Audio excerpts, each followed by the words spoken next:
tulemast kuulama meie järjekordset episoodi. Mina olen saatejuht Grete ning tänases saates räägime me lähemalt meie külalisest, tervislikust ja mitmekülgsest toitumisest ning treenimisest. Mul on täna külas toitumisnõustaja ja treener Grete Junson. Tere! Tere! Räägi mulle, kui sa saaksid ennast 3 sõnaga kirjeldada, siis mis oleks need 3 sõna? Rõõmsameelne, energiline ja põhjalik. Väga hästi, mulle meeldivad need sõnad. Räägi natuke nendest lähemalt, kus sa tuled, kes sa oled, millega sa vabal ajal tegeled või millega sa igapäevaselt tegeled? Ilmselt kõige kiirem vastus on see, et peamiselt spordiga, sest see on mu nagu igapäevatöö kui ka hobi. Iga vidi treenimine, spordi tegemine on tõesti nagu minu kirg ja nagu ma elan selles maailmas. Ja kust ma tulen, ma olen tegelikult siit Tartu lähedalt või Põlvamaalt pärit Räpinast. Nüüdseks olen juba päris mitu aastat Tartus elanud.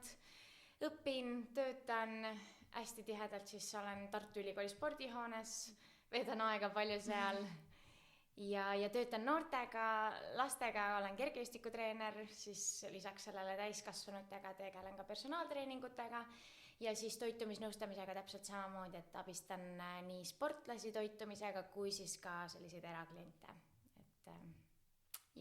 No milline näeb välja üldse sinu üks igapäev? Kas see on kogu aeg täpselt samasugune või on see ikkagi päeviti täiesti erinev?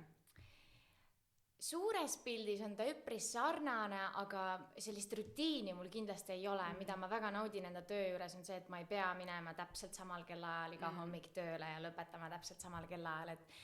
Et mõnel hommikul ma võin rahulikult magada kella 9, kui ma soovin, aga üldjuhul ma olen selline varajane ärkaja, mulle meeldib kohe püsti karata, midagi teha, soojad ilmad, nüüd ma käin jooksmas näiteks hommikuti esimese asjana, mul on koer, ma pean temaga väljas käima liikumas, siis mingil hetkel hommikusöök, siis kas ise lähen trenni.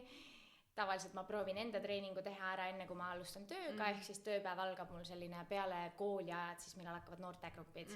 Et siis seda ma nimetan nagu enda tööajaks siis. Aga üldjuhul hommikupoole või niimoodi lõunapaiku on ka mõned personaaltreeningud, personaalsed kliendid.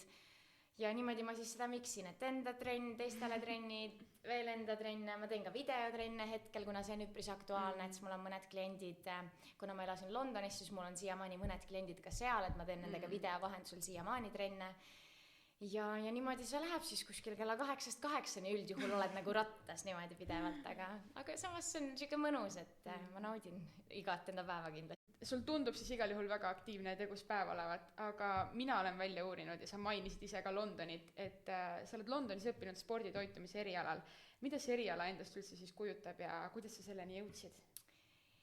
Ma lõpetasin Tartus bakalaureuse õppe Tartu Ülikoolis kehakultuuri ja spordi erialal ja siis ma teadsin alati, et ma tahan ühel hetkel minna magistriõpingutele ja ma eelistasin seda teha siis välismaal, et õppida midagi uut ja huvitavat, kuna Eesti sellised magistriõpped jäävad nagu pisut siis selliseks tagasihoidlikumaks ja igavaks siis ütleme nii. Ja siis ma suundusin Inglismaale ja Londonisse, kuna seal oli mul hea ühendada nii töötamine kui ka õpingud, et ma teadsin, et ma kindlasti tahan ka töötada samal ajal, kui ma õpin. Ja ma leidsin endale siis selle sporditoitumise eriala, kuna see annab päris hea lisaväärtuse siis ühele treenerile, et kuna sporditoitumine on miski, mida Eestis praktiliselt senimaani üldse ei ole veel ja siis see toitumise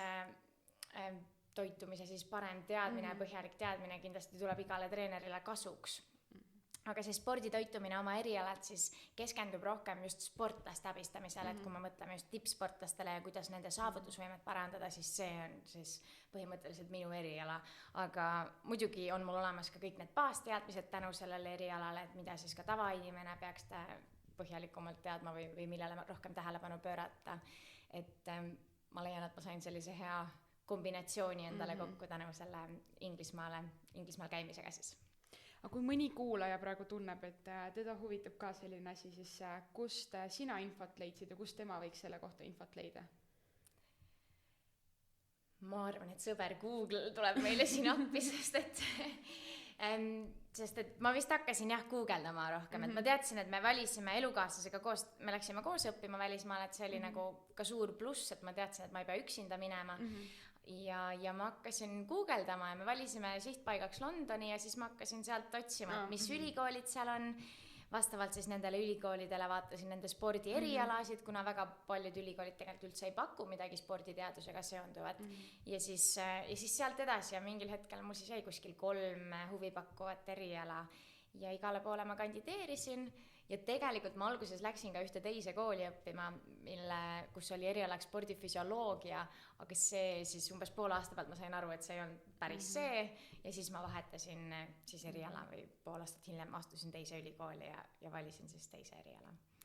Et ma arvan, et õpingute käigus tuleb kindlasti paljudel seda ette, et sa saad aru, et see ei ole päris see, siis mina alati leian, et siis ei ole mõtet ennast suruda, natuke puhata, leida mingi uus eriala ja sa pead nagu nautima seda, mida sa õpid ja kindlasti mina siis õigele teele jõudsin lõpuks. Aga millised on sinu jaoks sinu elus kõige suuremad saavutused, mis sa oled täna saavutanud? Väga raske küsimus. Kuna ma olen just nii positiivne, et ma olen nagu hästi paljude asjadega niimoodi rahul või vähemalt proovin olla, siis võib-olla kõige suuremaks peakski seda välismaal ära käimist, et ma käisin ja olin seal ära, sest tegelikult see oli mulle üpris raske, kuna ma olen väga kodune inimene. Ja välismaal käimine tundub küll, et sa oled kõigi nagu ülilahe, aga ikka tuleb koduigatsus peale ja läheb nagu raskeks. Et see on kindlasti üheks suurimaks selliseks kordaminekuks. Lisaks sellele ma arvan paljud sellised sportlikud saavutused, mis mul on, et näiteks ma võib-olla paistan väike, aga ma olen päris tugev, et ma olen saavutanud päris mitu Eesti meistrivõistluste medalit, näiteks jõutõstmises, mis on selline kõva raske spordiala. Et see on miski, mille üle ma olen nagu uhke ja üldse, et ma olen suutnud püsida rõõmsameelselt sportlik kogu oma sellise elutee või nagu järjest rohkem naudin seda, mida ma teen ja ma arvan, et see on nagu väga oluline ja kõige suurem kordamine. Siit on väga hea liikuda edasi toitumise teema juurde, et sa oled toitumisnõustaja ka samuti. Räägi, kuidas sina ütleksid, et mis on tervislik toitumine? Tervislik toitumine on see, et me suudame tasakaalukalt tarbida kõiksuguseid erinevaid toiduaineid, mis meile huvi pakuvad ja mis meile maitsevad, samal ajal andes enda kehale siis vajalikke erinevaid toitaineid mitmekesiselt ja vajalikku kütust ja mitte ka üle tarbida. Et siin kindlasti ühte ausat otsest vastust ei olegi, aga oluline on jah selline tasakaalukas, mitmekülgne toidulaud, mis annab meie kehale siis head kütust või õigeid toitaineid. Aga mis sinu toidulaualt mitte kunagi ei puudu? Toiduained või selline? Puder. Puder, kohupiim, kohupiimakreem, munavalge, sink, kanafilee. Ma arvan, et jah, ma igapäevaselt, see on tegelikult suht sarnaseid asju, aga samas jällegi on neid nagu palju erinevaid, et sükest, jah, ma kindlasti kõiki neid nagu igapäevaselt vajan või tahan. Aga mis on sinul lemmiktoiduaine, kui sa peaksid ühe toiduaine valima, siis... Kas nüüd toit või toiduaine? Võt. No nii. No võtame siis toit, siis on võib-olla natuke lihtsam. Ma arvan, et selleks saabki olema minu puder. Ma söön iga hommik, ma arvan, et juba viimased 4 aastat. Kindlasti putru, mis on vahustatud munavalgega läbi segatud, et selles pudrus oleks ka valguline koostisosa, sinna peale külmutatud vaarikad, mis kergelt ära sulavad ja siis näiteks mingi magus kodujuust või puding või midagi veel sinna peale. Koos kaneeli ja natuke mooniseemneid. See tundub väga hea. See on.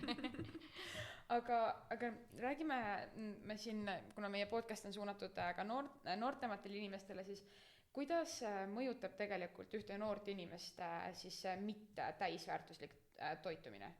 Ehk siis kus on palju rämpstoitu, Mac-hes või siis sellised krõpsud kokad, et kuidas see ühte noort inimest tegelikult mõjutab? Ma arvan, et igas eluetapp või nagu ühes eluetapis kõik me ühel hetkel tarbime natukene rohkem neid rämpstoite, sest neil on raske vastu panna, aga mina olen olnud sellel teel ja need on väga nauditavad ja neid on lihtne süüa tänava peal ja nii edasi. ja mingil hetkel, kui me sellega nagu teatud vanuses natuke rohkem neid tarbime, siis tegelikult ei olegi midagi hullu, kui me ühel hetkel selle ratta pealt maha saame.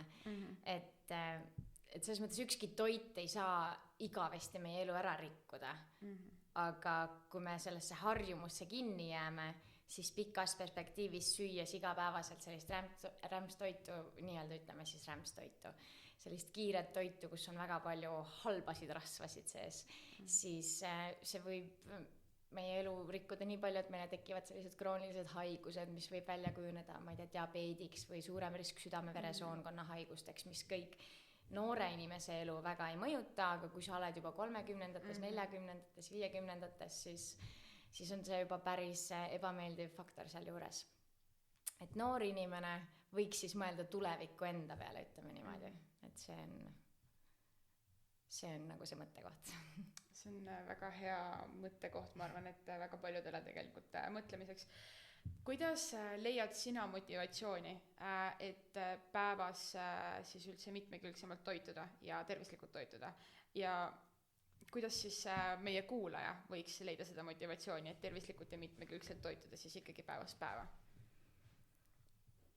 Mina võistlen alati iseendaga selles mõttes, et ma mõtlen iga päev, et ma tahan olla parem mina, kui ma olin eile või kui ma olin eelmine aasta. Et kui ma mõtlengi tagasi, näiteks mina eelmine aasta samal ajal, siis ma mõtlengi, et sellel aastal ma olen veelgi parem, veelgi tublim, veelgi võib-olla paremas vormis, sest et üks motivaator, miks ma ka trenni teen, on see, et püsida heas vormis, tunda ennast enda kehas hästi. Ja ma usun, et ka noortele ja ka vaatajatele nii-öelda on see põhiline motivaator, või et iga inimene, vähemalt ka kliendid, kes minu juurde tulevad, ütlevad, et nad tahavad ennast hästi tunda, enda kehas hästi tunda ja see ka pakub neile kindlasti suuremat elurõõmu. Ehk siis mõeldagi sellele, mis mind paremini ennast tundma paneb. Ja muidugi see, kui me nüüd nädal aega sellest mingisugusest rämpstoidust loobume ja valime paremad valikud, siis mingil hetkel ikka tekib kiusatus ja tahad rohkem süüa mingit ninni-nänni ja natuke selliseid mitte nii tervislikke toitusid. Siis tuleb sellest lihtsalt natukene üle olla mingil hetkel sellel raskel perioodil ja siis ühel hetkel see tegelikult muutub hästi lihtsaks, et mina leian, et mul ei ole raske süüa tervislikult ja mitmekesiselt, kuna see on mu elustiil ja see on nii suur mu elu osa. Ja täpselt samamoodi tegelikult ka mina söön vahepeal kommekrupsu ja igasugust nii-öelda jama, sest et see on maitsev, aga ma ei tee seda päevast päeva, ma teen seda vahepeal harva, nii-öelda luban endale.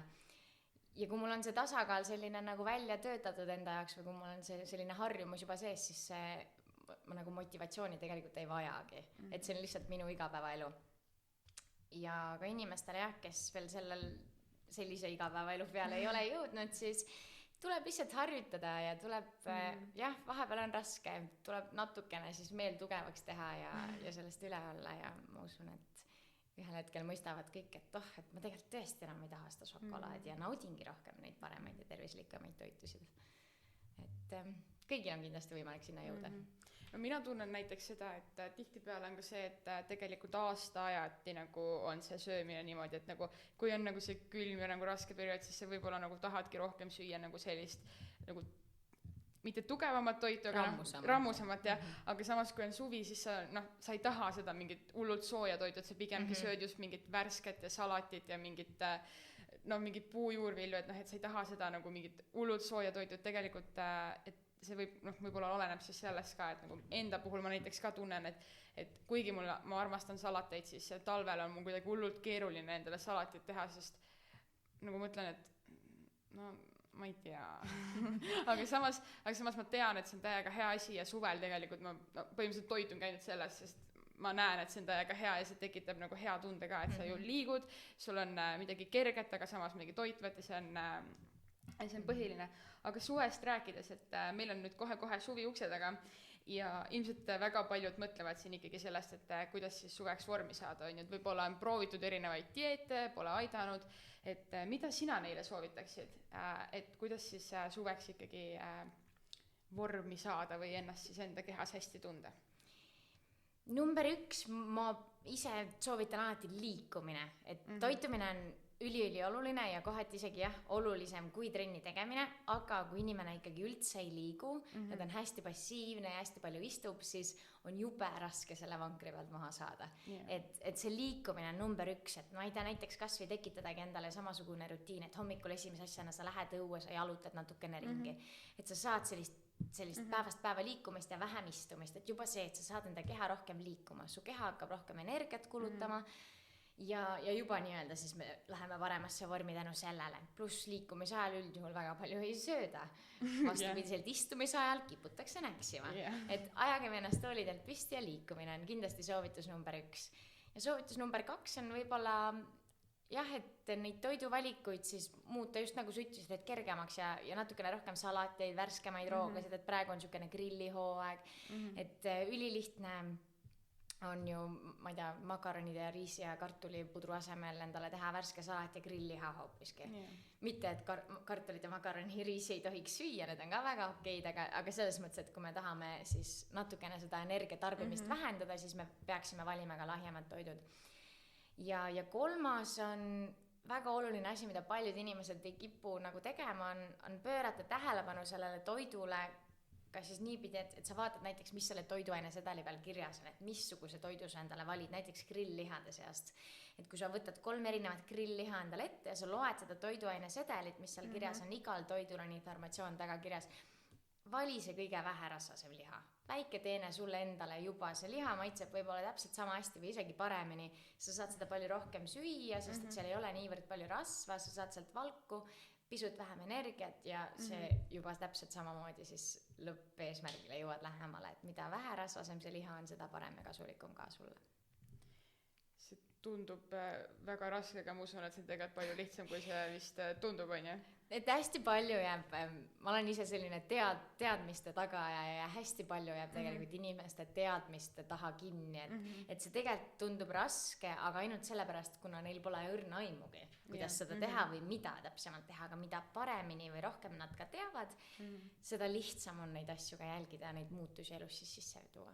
Ja tegelikult tuleb ju väga palju välja ka ju Google'ist, et pane see toit sinna sisse ja sa leiad palju seal, mida on ja kuidas. No, see on üks variant. Või siis on hästi, ma veits reklaame, siin on hästi lahe on see Elisa elustiili äpp, mis neil on ka siuke eestikeelne, mingisugune äpp või variant, millega sa saad toitu natukene siis trackida, on see ingliskeelne nimetusega, et sa paned natukene kirja pead, mingid toidupäevikut, juba see annab sulle päris hea sellise aimduse silma, et kui palju sa tegelikult tarbid, mida sa võiksid muuta ja sealt jah, aga kuskilt tuleb alustada. See on nagu reegel number jälle 1, ma ei tea mitmendat korda ma number 1 reeglit ütlen, aga kuskilt tuleb vaikselt alustada, samm-sammu kaupa minna, et keegi ei jõua ühe ööga mäe tippu, et tuleb ju tasapisi minna ja küll siis saadakse ka hakkama. Siit on jällegi väga hea edasi liikuda selle, et sa mainisid seda äppi, et millised on sellised toitumisalased või trenni tegemiseks kasulikud äpid, mida siis sina kasutad või sa soovitaksid teistel kasutada? Ma ise otseselt, või trenni tegemiseks ma kindlasti väga ei kasutagi midagi, aga toitumise koha pealt ma kasutan seda elustiili äppi, mis on siis eestikeelne lahendus sellistele äppidele nagu äkki mõned on tuntud, teavad MyFitnessPalli või mingid sellist, mis on nagu ingliskeelsed versioonid, aga nüüd on siis ka eestikeelne, täitsa meie oma kodune versioon, kus on hästi palju Eesti tooteid sees, hästi lihtne, et sinna tuleb küll kasutaja teha, esimene nädal on tasuta, mingil hetkel väike tasu ka, aga samas ta ei ole nagu ülemäära kallis, et kindlasti toitumisnõustaja juurde minna või personaaltreeneri juurde minna on palju-palju kallim, kui endale siis sellist äppi võtta kasutusele ja seda ma julgen küll kõikidele eestlastele soovitada ja alati soovitan ka enda klientidele.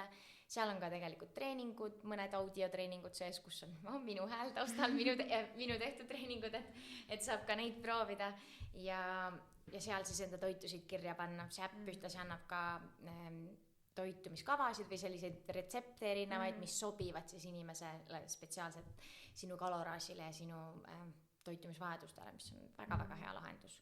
Aga rohkem ma väga ei oskagi välja tuua, et ma arvan treeningute koha pealt, jälle mina alati suunan Eesti erinevate äppide või Eesti siis platvormide suunas, et miks me peame seda välismaale, seda raha või nii-öelda kliente suunama, kui meil on endal ka päris ägedad variante, et vist Q on nüüd see, mis on samamoodi tehtud selline online platvorm Eesti treenerite ja treeningute peale, kus on eestikeelseid trenne päris palju, et näiteks see on Stebi alt vist leiab selle üles, et Stebi on endine sportidee sealt ja siis FitQ on siis nende selline veebitreeningute või videotreeningute platvorm, et jälle miks mitte sinna poole siis pöörduda. Kõik äpid ja lingid on muidu ka alt leitavad, et me paneme ka need sinna, et siis saate minna uudistama. Mida mina kasutasin vahepeal oli ka Nike Training Clubi äpp, et tegelikult ma ei teinud, mina nagu pigem kasutasin seda inspiratsiooni otsimiseks, et mis harjutusi nagu teha ja samas Pinterestis ka nagu tegelikult ja YouTube'is samamoodi, et paned sisse, leiad ja juba hakka tegema, et selles suhtes, et see inspiratsiooni otsimiseks tegelikult päris hea ja mida mina näiteks ka kui ma teen nagu trenni, ma ei saa teha kunagi mingi kindla kava järgi, et mul peab olema alati mingi enda sellised nagu ma ei saa teha mingit harjutust, mis mulle päriselt nii nagu vastumeelne on, et ma ei taha seda teha, et mul on alati kõik need harjutused, mis mulle meeldivad, mida ma tahan teha ja see annab ka sellise positiivse tunde, et tegelikult trenni teha. Ja siit on hästi hea jälle liikuda edasi, meil läheb täna kuidagi väga hästi see edasi liikumine treeningu jutu peale ja et sa räägi natuke lähemalt, et kuidas sa üldse jõudsid selle treeneri ametini, kus sa täna siis oled ja töötad ja õppinud oled ja Just hiljuti ma kuulasin ka kellegi podcasti ja keegi kuskil ütles, et kui sa ütled välja ühe ameti, mida sa kindlasti ei taha teha, siis sa lõpetad sellena. Minu jaoks oli see treener, ma kindlasti ei taha olla. Kuna minu ema töötas treenerina ja ta oli minu treener, väga suurepärane treener, kõik hea mitte, et ma ei tahtnud tema olla, vaid et ma nägin seda tööd ja mul olid alati üks, et ma tahan saada advokaadiks või ma tahan saada arstiks või arstiks ma teadsin, ma siiamaani tegelikult tahaks saada, aga mul ei ole sellist passiivsust, et õppida. Mulle meeldib küll õppida, aga ma ei suuda nagu liiga kaua koha peal istuda. Seega see on nagu kahjuks kriips peal. Aga ja siis selline aga inimese füsioloogia, keemia, bioloogia mulle kõik hirmsasti meeldib ja ma alguses läksin tegelikult õppima geenitehnoloogiat Tartu Ülikooli, jälle tegin väikse erialavahetuse või sain poole aasta pealt aru, et see tõesti ei ole minu värk ja siis kuna ma treenisin juba tihedalt siis Tartus ülikooli spordihoones, siis ma sain sinna nagu jala ukse vahele ja mulle pakuti sellist abitreeneri positsiooni juba hästi väikestele, et 3–6-aastaste trennidele, hästi nunnud. Ja siis ma käisin seal juba vaikselt abitreenerina abis ja siis sama kuskil pool aastat hiljem hakkasin siis ka sporditeaduskonnas õppima. Ja sealt see on läinud loomulikult sellest ajast saati, et tõesti ütleme nii, et mina nagu ei valinud treeneri ametit, aga see kuidagi jõudis ise minuni. Ja jah, enne seda ma tegin ka nagu erinevaid töid, et ma olen juba päris 16. eluaastast saadik, 17 kuskil niimoodi olen juba nagu töötanud nagu kogu aeg. Seega, et ma pidin kuskil tööl käima, oli minu jaoks nagu hästi loomulik. Kui ma ühel hetkel treeneri töö peale sattusin, siis ma teadsin, et siit ma nagu enam tagasi ei lähe. Et ma töötasin kuskil näiteks ehetepoes või tegin mingid promotsioonitöid või mingid sellised asju, et aga siis see treeneramet oli nüüd see, et siit nüüd on ainult edasi veelgi nagu rohkem spordi poole. Ja nii ta on jah läinud, et noortetreener, lastetreener, siis personaaltreener Inglismaal, sealt edasi jah, need jõutreeningud, kuna ma ise hakkasin hästi tihedalt jõutreeningutega tegelema, siis on see jõusaali treening ka nagu mulle hästi nagu lihtsaks või loomulikuks saanud ja nii ta ongi läinud. Aga milliseid trenne sina harrastad ja kui palju sa üldse nädalas treenid või siis päevas? Mida rohkem suve poole, seda rohkem, sest ma lihtsalt nagu veedan väljas hästi palju aega ja mulle meeldib nagu õues olla ja siis ma käin nagu rohkem jooksmas. Aga muidu minu selline põhitreening hetkel on jõusaali treening või jõutreening, et ma tahan saada võimalikult tugevaks. Ja praegu ma siis jõusaalis käin kuskil 4-5 korda nädalas ja sinna juurde siis selliseid jooksutreeninguid ja pisut ka kergejõustiku teemalisi treeninguid, kuna kergejõustik on minu selline igavene armastus. Mulle meeldib joosta, hüpata, teha igasuguseid, ma ei tea, tõkkejooksmisi, selliseid harjutusi. Et siis ma sükene 3-4 korda käin ka nagu staadionil või jooksutrennis, et kokku tuleb 8-10 trenni nädalas äkki. et mõni päev 2 korda, mõni päev 1 pikk treening ja täna ma näiteks pole trenni jõudnud, kuna mul on olnud väga kuidagi hästi palju erinevaid muid asju, nagu ongi see täna, et ma olen siin, muidu ma oleks ilmselt trennis. Aga aeg-ajalt see on okei, et nagu kui tulevad mingid asjad ette ja siis tuleb puhkepäev, see on ka nagu täitsa okei ja peabki olema. Seda on päris naljakas kuulda, et keegi ütleb nii rõõmsalt, et talle meeldib joosta, sest tavaliselt on kõik inimesed nagu, et mina küll ei jookse, ei. ma kujutan ette, et sa olid raudselt kehalise tundides see õpilane, kes nii kui ta kuulis õpetust, et lähme jooksema, siis sa juba olid valmis ja panid minekut. Ma käisin Tartus, siis oli veel Kivilinna gümnaasium ja ma käisin spordiklassis seal, nii et meil oli nagu hästi palju kehalise tundi ja siis veel eriti kui meil olid kekatunnid, siis jah, muidugi ma tegin kõike rõõmsalt kaasa, aga kekas pead ikka kõik igast alasid tegema, nii et siis on väga vahet jah, aga kuidas jällegi leida motivatsiooni nagu trenni tegemiseks, et või kuidas sina leiad motivatsiooni, et ennast ikkagi sinna trenni nagu siis vedada lõpuks, et jah, mingil hetkel võib-olla on jälle see, et sa lihtsalt surud läbi sellest nagu emotsioonist, aga kuidas sa igapäevaselt ennast motiveerid minema sinna? Ma arvan, et kõik, kes on nii palju teevad trenni või kes on nii-öelda siis juba siuksed sportlikumad inimesed ja peaaegu ütleme, sportlased ütlevad, et neil motivatsioon ei ole enam mingi nagu sõna või mingi tegur või näitaja, sest et vahel pole, kas sul on motivatsiooni või ei ole, sa lihtsalt lähed ja teed, sest et see on nagu su elu, see on su töö, see on osa su elust, sa ei oskagi teistmoodi. Aga ma saan aru, et tavainimesed, kes siis jah, ei ole niivõrd sportlikud, nemad peavad leidma motivatsiooni, aga eks ta ole üks raske asi. Ma leian ka, et ega ükski sõna või ükski tegu, ma ütlen alati ka enda klientidele, et mina ei saa teid panna treenima. Mina saan olla teie juures ja öelda teile, mis te tegema peate, ma saan teile treeningkavad saata, aga trenni pead lõpuks ikkagi sina tegema. See oleks päris hea võimalus, kui keegi teine teeks sinu eest. Jah, väga tihti öeldakse, tee minu eest, mis ma võin teha, ma teen suurima hea meelega. Ja mul ei ole selle jaoks motivatsiooni vaja, sest ma tõesti naudin seda. Jah, on päevad, kui ma tunnen, et ma täna ei jõua ja siis ma puhkangi ja pikutadki päev läbi ja oled ja keha taastub ära ja siis homme lähed uuesti. Aga kõik need inimesed, kes ütlevad, et neil ei ole motivatsiooni või miskit, siis mõtle enda tervise peale, siis ma ütleksin, et tegelikult just siin nii palju, kui ma teen ka neid koolitusi ja räägin inimestele, kui palju peab liikuma, siis absoluutselt kõikide näiteks ka krooniliste haiguste, diabeetide ja nende samade veresoonkonna haiguste ja päris paljude muude haiguste number 1 ravi on liikumine. Arstide poolt välja kirjutatud, Maailma Terviseorganisatsiooni poolt välja kirjutatud, inimesed peavad liikuma.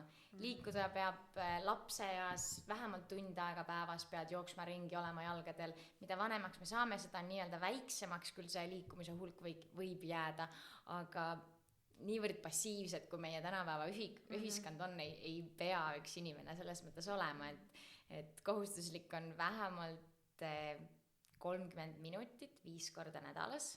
On selline nagu, kui palju peaks liikuma, siis sellist juba eesmärgipärast treeningut. Kui sa siis teed pikemaid trenne aeg-ajalt, siis sa muidugi ei pea seda 5 korda tegema, et sa võid ka teha 3 korda 60 minutit või midagi sellist. Aga et mõelda lihtsalt selle peale, et me oleme loodud liikuma, see on meie enda keha, milles me elame, meie keha on kui meie kodu, et me ei taha ju enda tervisele kurja teha sellega, et me lihtsalt ei viitsi või et meil ei ole motivatsiooni. Et ma arvan, et number 1 motivatsioon võiks olla meie enda tervis siis. See on väga hästi sõnastatud. Nüüd me oleme rääkinud toitumisest ja treenimisest ja sa oled öelnud, et sul on sellised väga aktiivsed ja tegusad päevad, siis millised on üldse sinu nagu nipid, kuidas hoida nii enda vaimset kui ka füüsilist tervist siis tasakaalus kõige selle siis nii-öelda tegusa ja aktiivse päeva puhul? Number 1 reegel. Tuleb teha seda, mis sulle meeldib. Et nagu sa ka ise ütlesid, kui sa teed trenni, kui sul on raske teha trenni ja sul ei ole motivatsiooni, siis leia selline treeningtegevus, mis sulle huvi pakub ja mis sulle meeldib. Ja sa ütlesid, et sa valid need harjutused, mis sulle meeldivad. Ja õige, ja nii ongi iga inimene, kes enda igapäeva elu siis elab või teeb, ta peab ju tegelema nende asjadega, mis talle päriselt ka rõõmu pakuvad. Et kui üks inimene teeb sellist tööd, mis talle tõesti ei meeldi, siis otsigu uus töö, astugu selle rongi pealt maha ja võtku järgmine rong, et meil on tegelikult tänasel päeval on nii palju valikuid meil ühiskonnas, igaüks saab enda elu ma ei tea, pea peale pöörata ühel hetkel, kui ta tahab minna reisima, kuhu iganes, et see okei, täna on meil küll koroona ja me ei saa minna igale poole, kus me tahame, aga suures pildis on tegelikult ju maailm valla, et tuleb tõesti leida enda jaoks see eriala, mida sa naudid, teha neid tegevusi, mis meile rõõmu pakuvad, aeg-ajalt jah, teha trenni ja siis tunda ennast trennis halvasti, et väga raske on, küll aga peale treeningut tunda rõõmu, sest et peale treeningut tunnevad ennast kõik jälle hästi. Et jah, selline elus siis rõõmu tundmine ja nautimine seda, millega me tegeleme. Ma arvan, see on siis number 1 reegel. Kui tähtis on sinu jaoks üldse puhkamine kõigi oma tegusa ja aktiivse päeva kõrvalt siis? Ning millised on sinu sellised nipid, kuidas sa teed sa mingit meelistegevusi või kuidas sa puhkad, et ei ole kogu aeg nagu selles töörutiinis nii-öelda? Mina olen proovinud niimoodi teha, kuna Inglismaal elades, ma elasin seal siis 1,5 aastat, meil olid seal kohutavad tööpäevad, sest et London on selline linn, kus sa lihtsalt elad nagu mingi hamsterrattas ja sa lihtsalt pead nagu kogu aeg tööd tegema, et seal on elamine väga kallis, aga ja et seda endale lubada, siis sa pead palju tööd tegema ja siis sa kuidagi lõpuks teed juba liiga palju tööd ja siis läheb nagu kõik pea peale, et ma seal tõesti töötasin nagu põhimõtteliselt niimoodi, et mul ei olnud ühtegi vaba päeva nädalas, et ma nagu iga päev tegin mingit tööasja. Kui ma siis ühel hetkel koju tagasi tulin eelmine aasta tänu sellele koroonaseisundile, siis ma sain aru, et see oli täiesti kohutav, mis ma seal tegin ja siis sellest ajast saadik ma olen siis selle tempo nagu maha võtnud. Tegelikult tundub küll, et mul on siiamaani väga aktiivsed päevad, mis nad küll on, aga mu töö kogus kui selline on nagu palju väiksem ja siis ma otsustasin ka, et nädalavahetus peab olema nädalavahetus. Et töönädal on meil töönädal esmaspäevast reedeni ja siis meil on nädalavahetus ja nädalavahetusel ei tohiks väga tööd teha.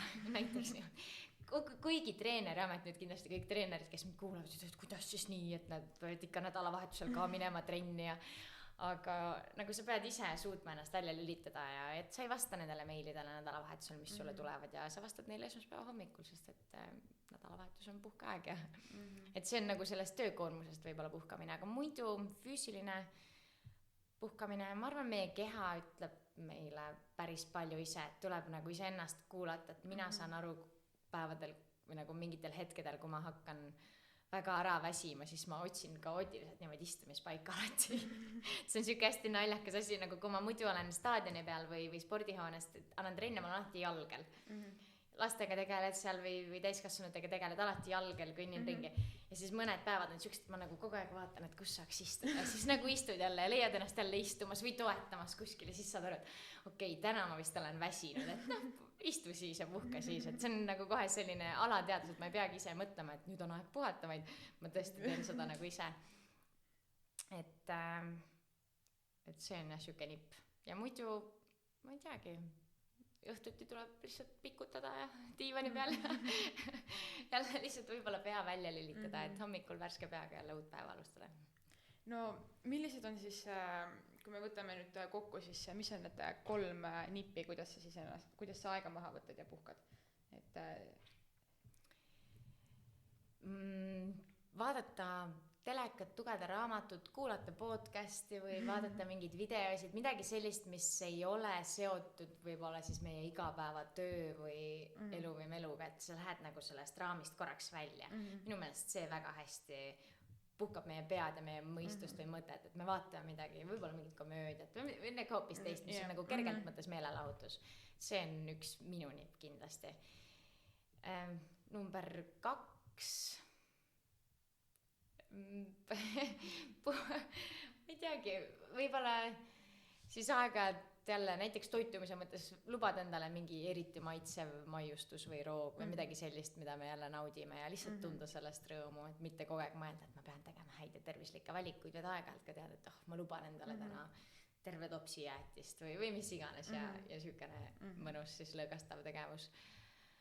Ja number 3 ma arvan, et jälle tegelikult liikumine, et mitte nüüd, et me liikume ja lähme trenni, vaid et võib-olla värskes õhus käia, ma ei tea, metsas või pargis jalutada või lihtsalt veeta aega õues natukene, eriti nüüd, kui ilmad on juba jälle nii ilusad, et käia värske õhu käes, et meil on, ma ei tea, suurepärane Eesti loodus ja käia ja vaadata ringi või reisida kuskile linnast välja, minna maale või kuskile, et saada jälle sellest keskkonnast korraks välja ja lihtsalt nautida elu.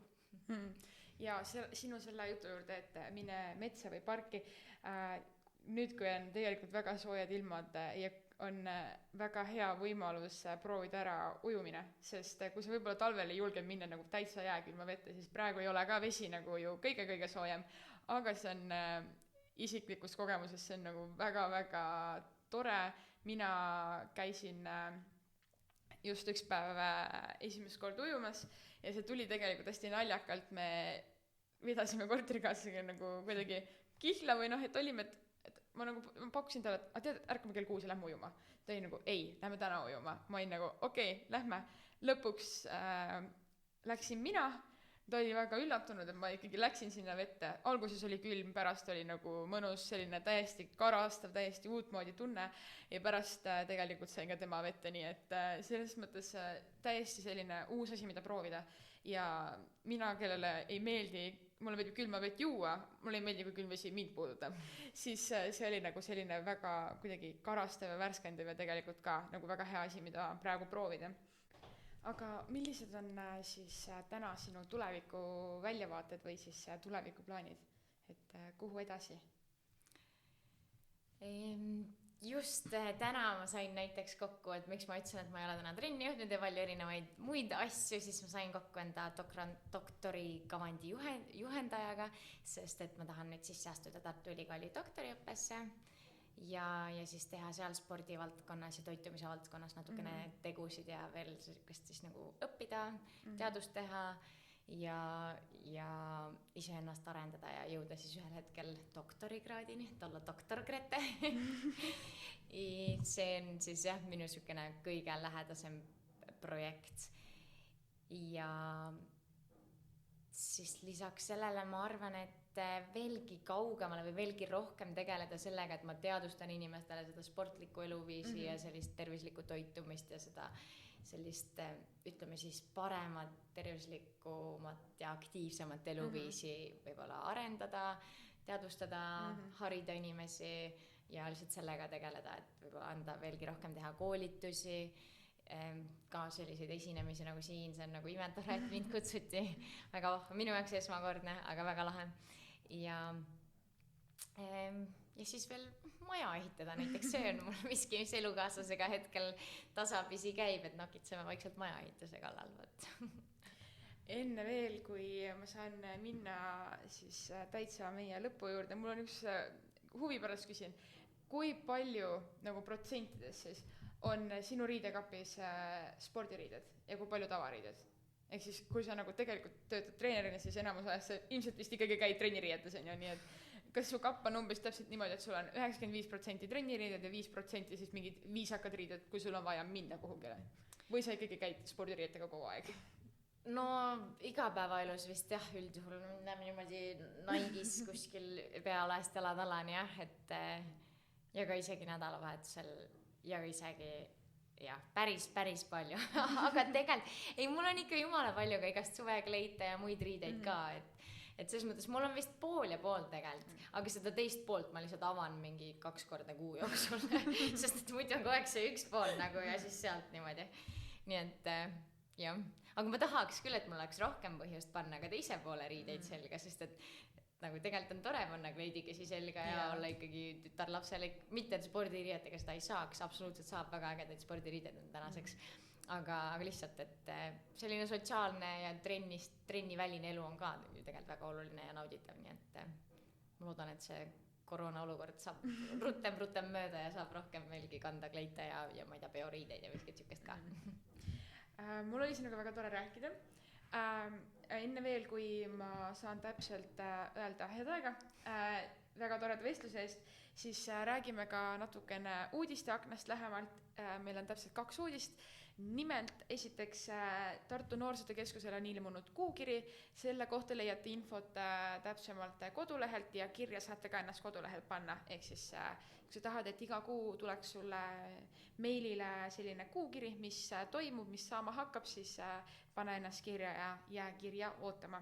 Ja teiseks kohe varsti on tulemas lastekaitsepäev 1. juunil ning sellel aastal lastekaitsepäev ei toimu nii suurelt, kui ta on toimunud varasematel aastatel, sest meil on ikkagi eriolukord riigis, kui mitte nii hull enam, aga ikkagi tuleb piirangutest kinni pidada ja sellel aastal saab läbida hoopis elamusrada läbi linna.